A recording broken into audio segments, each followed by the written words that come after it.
Worley, the quarterback, he kept it this time and did not run up the middle. He kind of ran to the right, found an opening right there, and he was hit hard, but he had already crossed the line. So that's going to be touchdown Daniel Boone. That makes the score 47-0 with 4:13 to go in the third quarter.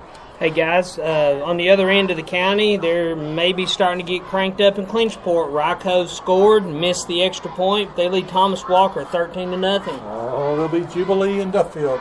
The parade will be grand. As Jenkins had tacked on the extra point right there, which makes it 48-0 Daniel Boone. So 4:13 to go in the third quarter. Anything, guys? Thomas Walker actually just answered 13-7 now. Yeah, it looks like a 7-7 ball game. That's Sullivan Central and Sullivan South. Wow. The Rebels that we saw last week, that the machine they were with Mr. Luke Pollock, slowed down by the Cougars tonight. Maybe overlooking Central a little bit? Yep. Well, you talk about a few of these games. Talking about Science Hill, was Bearden overlooking a 1-3 team? Was a Rock Cove being overlooked? Was a Central being overlooked? It's starting to play into these roles. Homecoming games starting to play a little bit of role as well. And we'll talk about that next week during the pregame as well. Goes back to that saying, any given Sunday or any given Friday night. Yep. As we're back to live action, Jenkins still kicking off as he kicks the ball deep to the 5-yard line. We bring it out to the 20, 25, down to the 27-yard line. And the runner thought that he had not been tackled completely on the ground, but we still got the ball out to about the 25-yard line. That's returning the ball is number 11. Again, Carson Jenkins having a good night, Joe, returning the ball. Again, as the clock continues to run, 4:14 to go here in the third quarter. Daniel Boone, 48-0. Looks like they have made the move back to DeAndre Mack at quarterback. Be interesting to see. Mack's got some speed. See what happens right there. It looked like they were trying to use his speed. He just made a very bad pitch on his first play right there. So we'll see how it goes. So Mack under center right here as he runs the same play right there to the left side, and he gets maybe 3 yards. So that could have been a broken play right there as he was possibly looking to pitch the ball. But Daniel Boone is in right there. Until where we've not been able to show the pass, they're in on the box and they're bringing the house still. They're not. They may have switched some guys out there, some clean jerseys out there, but they don't look any slower or they don't look any smaller. So again, right at 3 minutes to go as the clock runs continuously now. Looks like he's going to hold on to it once again, and Mack's going to get up past the 30 to the 31-yard line. They're running the same play both times as Mack runs the offer where you can either pitch the ball or hold on to it.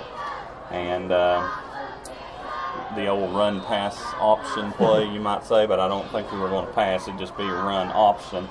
And he's had a Reed behind him there, and he's decided to hold on to it both times. They bottle him up again. That's his 5th carry, 6 yards on the night for DeAndre Mack. Yeah, and he's not really lost anything. It's just he's, like you said, 6 yards. He's getting maybe, of course, 1 or 2 here. As we do a deep pitch right here, and we've got some running room right here. We're at the 40, 45, 50, 40, 35, 30, one man to beat, 20, 15, 10, 5, 4, 3, 2, 1. Where does he end up? In the end zone. Touchdown, Gate City Blue Devils. Who was that? Number 2, Levi Roten. Touchdown run by Levi 70 yards, Joe. He took off right there. That's what we've been waiting on. Mm-hmm. Yeah, that can happen once. That can happen more. That can happen more often right there because that was one heck of a play right there. Simple pitch pattern, and Levi just took off with it right there. So we're waiting for the extra point right here. Snap back, hold, and the kick is off the crossbar. No good. Hit his laces no good. to him. Yeah. He kicked the laces on that one. Well, Levi might be a little tired. He's also the kicker. So, but Levi gets us on the scoreboard right there with a 70-yard run right there.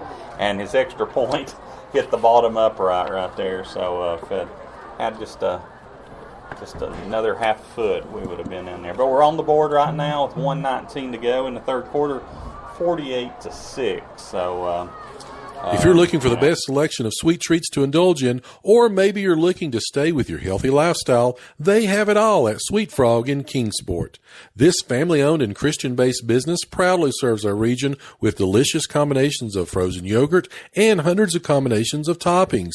They now have silk almond milk yogurt, and if you mention this ad, you'll receive 10% off of your entire purchase. Sweet Frog is open 7 days a week and located in the Kingsport Pavilion Shopping Center.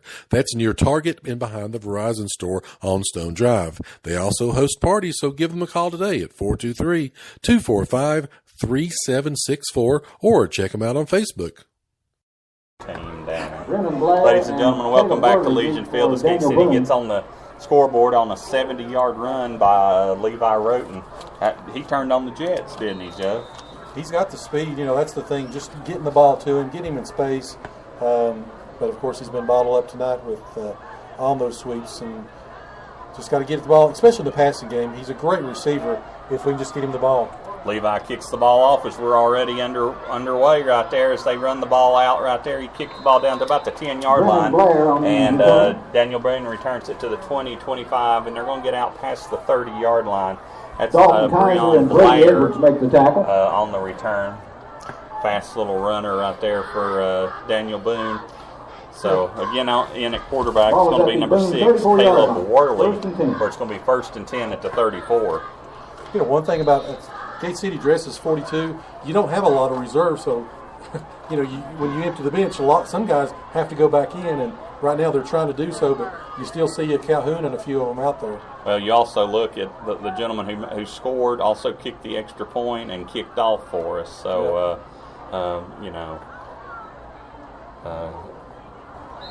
I'd say every team we played has had a much larger, school.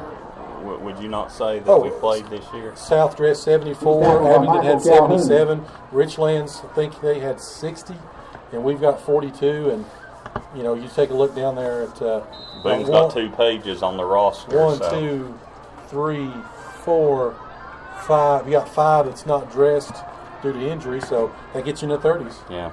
So and I would say they're upper 60s to close to 70 players on Daniel Boone's team. So, again, that's from people that don't know where Daniel Boone is. That's from the Gray community between Kingsport and Johnson City, which is kind of a big area that's starting to grow. More and more people are moving to that area. So, handoff right there goes about a yard and a half for Boone.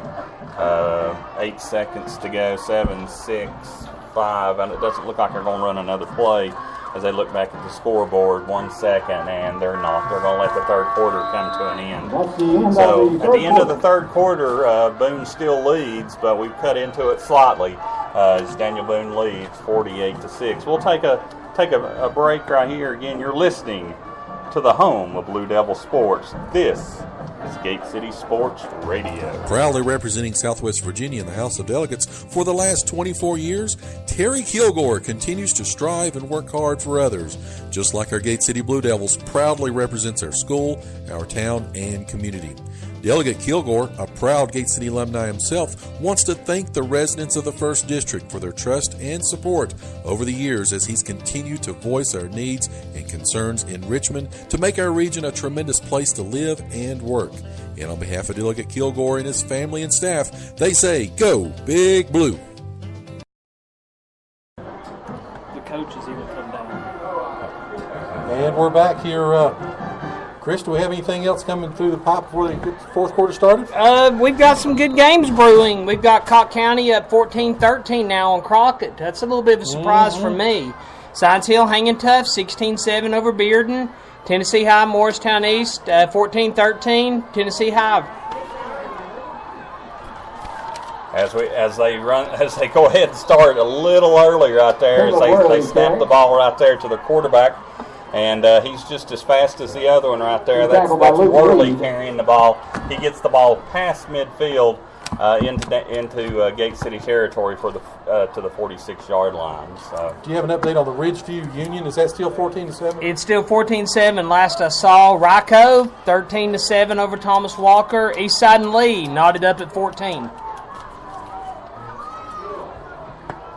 So clock's continuing to run right here as Daniel Boone comes up for their second play. We're already a minute into the quarter as they hand the ball off to another running back right there as he gets the ball out to the far side, and he's going to be tackled by Gate City at about the 39-yard line. Luke Reed makes the tackle. I'm going to say Sam Robbins right there. They have 234s on their depth chart right there. So for the people tweeting me, Slant and Dant are not playing tonight, so you can stop asking for the score. Neither is Idle or Bye. So Dobbs Bennett did knock off Open a little bit earlier, 63-0.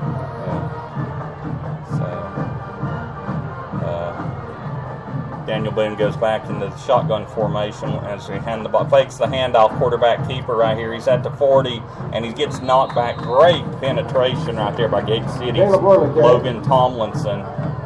Worley was on the keeper right there, and he was stopped. Logan Tomlinson and Michael Calhoun. Michael Calhoun, and also Kurt Gibson was in on the stop right there. Big hit right there by Kurt. You know, Chris, you follow a lot of the TWSAA. You take a look at a team like Boone. Who should they look for in that conference and moving down the road? Well, they've taken care of Tennessee High. I honestly don't think anybody's going to touch Greenville. Yeah. I think everybody's fighting for second. The game against Crockett, that's always a good in-county rivalry.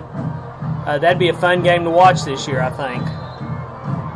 Just got another scoring update. Ridgeview, kind of surprising for me, up 21-7 on Union. To be the man, you got to beat the man, and right now, Ridgeview is beating the man. Daniel Boone throws the ball on third down over the head of they decided to throw the ball deep down the field, and it was overthrown and out of bounds right there, so they're going to be punting. I believe they've got a new punter in also. No, they're going for it, I believe. No, it's... Yeah, never mind. I thought they were under center there, it looked like. As he kicks the ball down, it's going to run out of bounds at about the 15-yard line. Punting the ball that time was number 58, James Richardson. He is a defensive tackle and a guard. He's a senior, 6'2", 226 pounds. Wow. So and you got a 226-pound defensive tackle that also can punt the ball. So, guys, there's something special happening in Rye Cove right now. I'd kind of like to be seeing this game myself. Thomas Walker's now taking a 14-13 lead. Back and forth, back and forth. Missed extra points. How much do they haunt you? Another surprise, Greenville only up 14-0 on Pisgah at halftime. Greenville wasn't starting their starters tonight. Greenville only brought half their team tonight, so as there's a marker or a whistle stops play,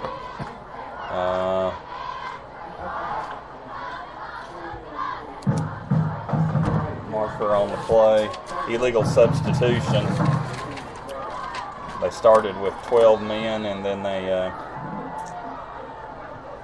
decided to run one off and bring two more back in, so they ended up with about 13 players. And they're going to take a timeout too and work with. They've got a lot of new players in right now for Daniel Boone.